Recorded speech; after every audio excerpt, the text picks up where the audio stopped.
우리가 예수 그리스도께서 나를 위해서 십자가에 못 박혀 죽으시고 또 부활하셨다는 사실을 믿으면 크리스찬이 되는 것은 당연한 것입니다. 우리는 그리스도인이 되었어요. 크리스찬이라는 말은 그리스도의 사람이라는 말이죠. 그리스도의 사람, 성도가 되었습니다. 그러나 이 크리스찬이라고 해서 다 같은 크리스찬은 아닙니다. 그런데 오늘 본문은 예수님을 믿음으로 말미암아 그리스도 예수 안에서 하나님이 아들이 되었으니라고 말씀하고 있어요. 그리스도 예수 안에서 하나님의 아들이 되었으니라고 말씀하고 있어요. 그렇다면 믿기만 하면 다 같은 하나님의 아들이라는 말씀입니까? 그렇지 않습니다. 예수 그리스도의 구원의 놀라운 은혜를 믿고 감사하는 사람은 하나님의 아들이 되며 최종적으로 하나님의 아들로서 하나님의 유업을 이을 자가 됩니다. 하나님의 유업을 받을 자가 됩니다. 참된 하나님의 아들, 유업을 이을 자가 되기 위해서는 어떤 사람이 되어야 할 것인지 오늘 약속하신 하나님의 말씀을 통해서 생각해 보기를 원합니다. 먼저는 하나님의 말씀을 열심히 읽는 사람이 되어야 합니다. 하나님의 말씀을 열심히 읽는 사람이 되어야 합니다. 여호수아 1장 8절 우리가 잘 아는 말씀, 이 율법책을 내 입에서 떠나지 않게 하며 주야로 그것을 묵상하여 그 가운데 기록한 대로 다 지켜 행하라. 그리하면 내 길이 평탄하게 될 것이라 내가 형통하리라. 하나님의 아들이라면 당연한 것이 있습니다. 무엇보다도 아버지를 사랑하는 마음이 있어야 할 것입니다. 그런데 아버지에 대해서 관심도 없고 아버지와 대화도 하지 않으면서 아버지를 사랑한다면 믿을 뿐이 없습니다. 더군다나 하나님의 아들이라고 하면서 아버지 되시는 하나님에 대해서 알지 못하고 알려고 하는 마음조차 없으면서 하나님을 사랑하는 아들이라고 한다면 이것은 참으로 우스운 일이 아닐 수 없습니다. 여러분, 하나님에 대해서 알려고 노력하는 마음이 조금이라도 있습니까? 하나님을 알기 위해 가장 먼저 해야 할 것이 무엇입니까? 하나님을 알기 위해서 가장 먼저 해야 할 것이 무엇일까요?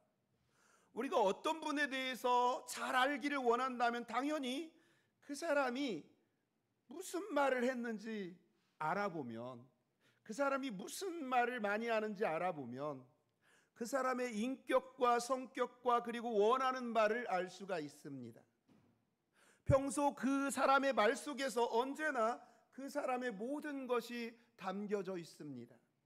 그렇다면 하나님의 자녀라면, 하나님의 아들이라면, 하나님을 사랑한다고 하면서 하나님의 말씀을 우리 입에서 떠나지 않게 하거나 주야로 묵상함은커녕 창세기부터 요한계시록까지 단 한 번도 읽어보지 않고 하나님의 아들이라고 생각한다거나 한술 더 떠서 하나님의 아들로서 하나님의 유업을, 복을 얻을 것을 기대한다면 얼마나 대단한 착각입니까? 성경은 무엇입니까? 살아계신 하나님의 말씀입니다. 그러므로 하나님은 이 말씀을 통해서 자신을 우리에게 나타내 주시고 알려주시고 계십니다. 그러므로 말씀을 우리가 읽으면 하나님을 알 수 있으며 우리에게 무엇을 요구하시며 우리가 어떻게 살아야 하나님의 아들답게 사는 것인가를 말씀을 통해서 우리가 알 수 있습니다. 모든 성경은 하나님의 감동으로 된 것으로 교훈과 책망과 바르게 함과 의로 교육하기에 유익하니 이는 하나님의 사람으로 온전케 하며 모든 선한 일을 행하기에 온전케 하려 함이니라. 디모데후서 3장 16절 17절 말씀이에요. 그러므로 우리가 성경을 읽는 이유는 토시 하나 틀리지 않고 달달 외우는 율법사가 되기 위함이 아니라 하나님의 아들로서 하나님의 뜻을 정확하게 알아야 되기 때문입니다. 그러므로 우리는 하나님의 아들로서 아버지 하나님에 대해서 바로 알고 아들답게 살기를 위해서 말씀을 사모하는 그런 사람이 되어야겠습니다. 또한 하나님과 약속을 철저하게 지키는 사람이 되어야 합니다. 말씀을 통해서 하나님을 알고 하나님과 약속을 철저하게 지키는 사람이 되어야 합니다. 레위기 26장 12절을 통해서 하나님은 우리와 약속하셨어요. 나는 너희 중에 행하여 너희 하나님이 되고 너희는 나의 백성이 될 것이니라. 할렐루야. 나는 너희 하나님이 되고 너는 내 백성이 될 것이다. 하나님의 말씀은 감상하기 좋은 문학 작품이 아닙니다. 또한 이 하나님의 말씀은 논문집도 아니고 신화도 아닙니다. 하나님의 말씀은 언약, 즉 약속입니다. 하나님의 말씀은 약속입니다. 그렇다면 약속은 무엇입니까? 약속은 무슨 일이 있어도 지켜야 되는 것입니다. 약속의 특징은 상호적이라는 말씀입니다. 일방적인 약속은 존재하지 않습니다. 그런데 하나님께서 아무 쓸모없는 우리에게 우리를 위한 우리의 하나님이 되어주실 것을 먼저 약속해 주셨습니다. 그러므로 신앙은 하나님의 그 약속을 힘입어서 우리 또한 하나님의 아들로서 살아갈 것을 약속하고 그 약속을 지키는 것입니다. 할렐루야. 하나님의 말씀, 하나님의 약속을 힘입어서 우리도 하나님의 아들로 살아갈 것을 약속하고 그 약속을 지키는 거예요. 하나님과 약속을 지키는 것이 신앙생활입니다. 그렇다면 하나님께서는 우리를 위해 우리의 아버지가 되어 주시겠다는 약속을 과연 지키셨습니까? 하나님은요, 죽기까지 우리를 위해서 우리의 아버지가 되어 주셨어요. 죽기까지 죽어 주시면서 우리를 구원해 주시고 죽어 주시면서 우리를 당신의 자녀 삼아 주셨습니다. 하나님은 약속을 지키셨어요. 우리를 구원하셨고 우리를 당신의 자녀 삼아 주셨고 우리를 인도하시고 여전히 우리와 함께 하십니다. 여러분, 사순절이 무엇입니까? 주님께서 우리 대신 십자가를 지시고 우리를 구원하시고자 온갖 고난을 당하시고 또 부활을 기념하는 것이 바로 사순절기입니다. 그렇다면 하나님께서는 아버지로서 사랑하는 당신의 자녀들을 살리기 위해서 자신이 대신 죽음으로 아버지로서의 약속을 철저하게 이행하셨다라는 말씀입니다. 그러면 이제는 아들인 우리 차례입니다. 우리가 아들로서 여러분 약속을 지켰습니까? 미국의 12대 대통령 제커리 테일러 장군은 헌법에 의거해서 1849년 3월 4일에 대통령에 취임했어야 했습니다. 12대 대통령 제커리 테일러는 1849년 3월 4일에 대통령에 취임을 해야 됐습니다. 그러나 공교롭게 그날이 주일이었어요. 그러자 이 대통령이 될 제커리 테일러는 그 주일날 취임을 거부하면서 주일날 그 대통령 취임을 거부하면서 에치슨 상원 의장이 24시간 대통령의 직무를 대신했습니다. 주일은 하나님 아버지께서 아들로서 당연히 영광 돌려야 될 날이었기 때문이었습니다. 아버지와 아들이 약속한 부분입니다. 불의 전차라는 영화에서 1924년 프랑스 파리 올림픽 때 당시 100m 세계 신기록 기록자였던 영국의 에릭 리델 선수는 100m 경기가 결승 경기가 주일에 열리자 결승전 100m 달리기 출전을 포기했어요. 결승에 올라서. 그러자 하나님께서 그를 높여주셨고 다음 날 다른 선수 대신에 400m 경기에 출전하게 됩니다. 그러나 그는 그 전에 한 번도 400m 경기에 출전을 경험해 본 적이 없었지만 하나님의 능력으로 47.6초 신기록을 달성하면서 금메달을 목에 걸었다고 합니다. 그 후에 그는요 중국 선교사가 되어서 1945년 죽을 때까지 하나님의 아들로서 신실하게 약속을 지키며 복음을 전하며 선교하며 살았다고 합니다. 그런데 여러분은 하나님의 아들로서 그런데 여러분은 어떻습니까? 오늘 예배에 하나님께 영광 돌리기 위해서 오셨습니까? 아니면 안 나오면 목사님이 싫어하고 그럴까 봐 오셨습니까? 아니면 가정의 평화를 위해서 나오셨습니까? 일주일에 한 번 하나님께 영광 돌리고 찬양하러 나오는 것도 남편과 아내를 위해서 아니면 목사님을 위해서 아니면 부모님 등살에 못 이겨서 또는 가정의 평화를 위해서 억지로 나오셨다면 하나님의 아들로서 약속을 지키신 분은 아닙니다.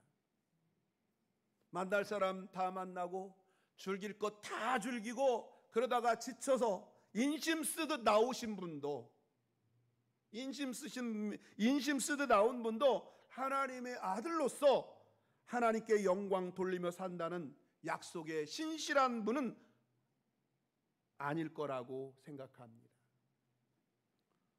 모든 인간관계도 약속으로 이루어졌습니다. 정부와 국민, 회사와 직원, 남편과 아내, 부모와 자식, 이웃과 이웃 모두가 약속으로 이루어져 있습니다. 그러므로 약속에 신실한 사람이 되지 않고는 훌륭한 사람이라고 말할 수 없습니다. 마찬가지로 아버지 하나님의 아들로서 아버지 되시는 하나님과 약속에 불성실한 사람이 참된 하나님의 아들이 될 수 없다라는 것입니다. 하나님의 말씀에 순종하여 하나님 아버지를 기쁘게 해드리는 아들이 될 수 있기를 주님의 이름으로 축원합니다. 여러분 각자가 하나님과 무슨 약속을 하셨는지 여러분 스스로가 잘 알 것입니다. 처음 하나님을 만났을 때를 생각해 보십시오. 그리고 어려울 때 이 어려움을 이기게 해주시면 어떻게 하겠다고 하나님과 약속했던 것들을 기억해 보십시오. 그리고 우리는 하나님의 말씀을 즐겁게 묵상해야 합니다. 묵상해야 합니다. 시편 1편 1절과 2절 말씀에 오면 복 있는 사람은 악인의 꾀를 쫓지 아니하며 죄인의 길에 서지 아니하며 오만한 자의 자리에 앉지 아니하고 오직 여호와의 율법을 즐거워하여 그 율법을 주야로 묵상하는 자로다 그랬어요. 여러분 세상에서 하나님의 아들만큼 복 있는 사람은 어디 있습니까? 그런데 시편 기자는 복 있는 하나님의 아들은 하나님의 말씀을 주야로 묵상하는 사람이라고 말씀하고 있어요. 그렇다면 아무 일도 하지 않고 밤낮 하나님의 말씀만 묵상하여야 아들로서 마땅하다라는 말씀입니까? 그렇지 않습니다. 본문은 이 묵상이라는 단어가 하가라는 말인데요. 원어로 하가라는 말인데 명상을 뛰어넘어서 이 명상하는 게 아니라 반복하여 적용하는 뜻입니다. 반복하여 적용한다라는 뜻이에요. 묵상이 그냥 막 생각만 하고 이렇게 많은 것이 아니라 이 묵상이라는 말은 반복하여 적용한다라는 그런 의미를 가지고 있어요. 즉 하나님의 말씀을 듣고 읽고 이해하는 데서 끝나는 것이 아니라 그 말씀을 삶 속에서 묵상하며 반복적으로 적용하라는 말씀입니다. 할렐루야. 반복적으로 적용하라는 말씀이에요.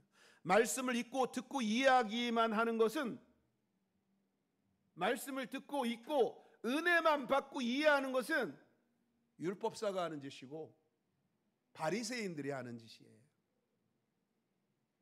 그 말씀대로 삶에서 쉬지 않고 반복하는 삶은 하나님의 아들로서 행하는 참된 그리스도인의 삶입니다.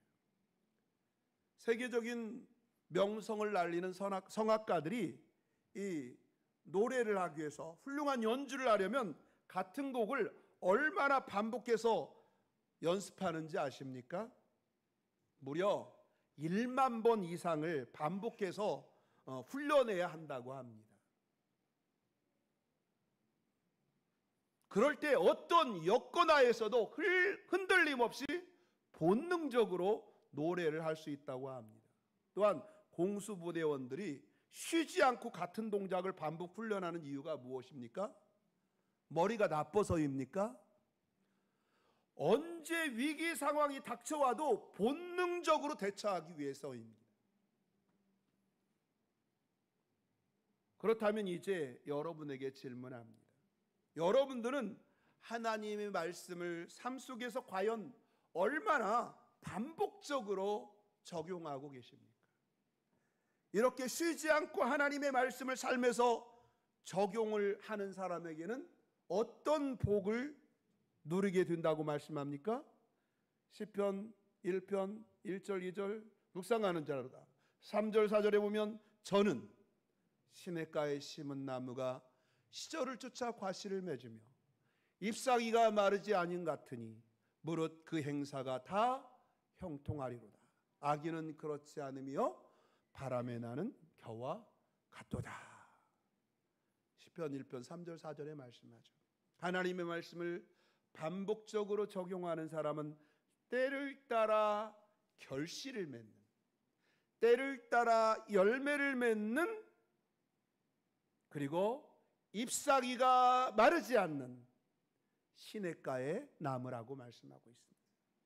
또한 하나님의 말씀을 적용하지 않는 사람은 왕겨와 같이, 바람에 날리는 겨와 같이, 왕겨와 같이 알맹이 없는 빈 껍질과 같다고 말씀하고 있습니다.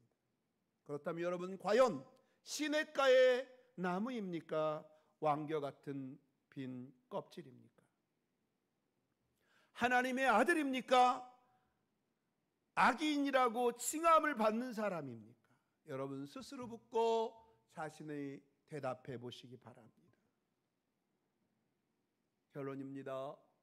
말씀을 읽지 않고 말씀대로 하나님의 약속을 지키지 않고 말씀의 삶에 반복해서 적용하지 않으면서 신앙생활하는 사람은 어떻게 됩니까? 두말할 것 없이 자기 모순에 빠지는 사람이 되는 것입니다. 주님을 믿는다고 하면서 그리스도의 향기를 내기를 원하지만 결코 남의 짐은커녕 자기 십자가도 지지 않으려고 합니다. 부모로서 행복하고 아름다운 가정을 이루기를 원하면서 언제나 부부로서 행복하고 아름다운 가정을 이루기 원하지만 언제나 상대가 먼저 양보해주고 더 많이 나를 사랑해주기만 바란다면 행복한 가정이 될 수 없습니다. 내 자식이 진실하고 훌륭한 사람이 되기를 바라면서 부모인 자신이 결정적인 순간에 자식에게 본을 보이지 못하는 삶을 살아갑니다. 모든 교회와 교인은 기회가 있을 때마다 정말 새로워지자고 외치지만 신앙인답게 깨끗한 양심을 지키며 진실하게 살아가지 못합니다. 서로 사랑하자고 언제나 힘주어 말하고 기도하지만 항상 상대방이 나를 먼저 나보다 더 많이 나를 사랑해 주기를 바랍니다. 언제나 주님처럼 희생하는 사람이 되기를 원한다고 하지만 다른 사람에게 단돈 1원도 손해보려고 하지 않습니다. 다른 사람으로부터 상처받기를 싫어하지만 자신의 언행이 다른 사람에게 깊은 상처를 내고 있음을 알지 못합니다. 자신의 삶 속에서 참된 진리의 열매를 맺기를 원하지만 자신은 썩어져가는 미랄이 되려고 하지 않습니다. 세계 선교를 꿈꾸며 헌신하고자 열심히 기도한다면서 전도하자면 한 번도 나오지 않습니다. 날마다 겸손하여야 한다고 버릇처럼 말하면서 정작 자기 자신을 부인하지 않습니다. 하나님을 정말 사랑한다고 말하면서 전혀 그 말씀대로 살려고 하지 않습니다. 이런 사람들이 과연 하나님의 사람들입니까? 우리가 바로 이런 사람은 아니었습니까? 배우는 영화 속에서만 역할에 충실하면 됩니다. 그가 한 대사를 결코 삶에서 책임질 필요는 없습니다. 무대에서 막을 내리면 그 누구도 배우에게 영화 속의 삶을 강요하거나 기대하지 않기 때문입니다. 그러나 우리는 영화 배우가 아닙니다. 그리고 앵무새도 아닙니다. 우리는 그리스도인입니다. 하나님의 아들이라는 말씀입니다. 하나님의 말씀을 말하기만 하는 배우가 아닙니다. 하나님의 말씀대로 사는 하나님의 아들이라는 말씀입니다. 그러나 하나님의 말씀을 말하기만 하면서 지키지 않는다면 배우일 수는 있지만 하나님의 아들은 아닐 것입니다. 그렇게 되면 주님께서 가장 싫어하는 외식하는 자, 위선자, 바로 바리새인이 되고 맙니다. 이것을 주님께서는 가장 싫어하셨습니다. 말만 하고 행하지 않은 위선자를 싫어하셨습니다. 사랑하는 성도 여러분, 우리는 하나님 앞에서 참된 하나님의 아들이 됩시다. 그러나 자신에게 많은 문제가 있다면 하나님의 말씀으로 교훈을 받으시고 하나님의 책망의 말씀 앞에 겸손하게 회개하시고 하나님의 우리를 바르게 하심에 순종하시고 하나님께서 의로 교육하실 때 아멘으로 화답하시어 참된 하나님의 아들로 변화되시기를 축원합니다. 그리하여 하나님의 아들로서 약속대로 유업을 이을 자, 하나님의 유산을 상속받을 자가 되시기를 예수 그리스도의 이름으로 축원합니다. 유업을 이을 자는 천국에서 주님과 함께 영원토록 왕노릇하게 될 것입니다.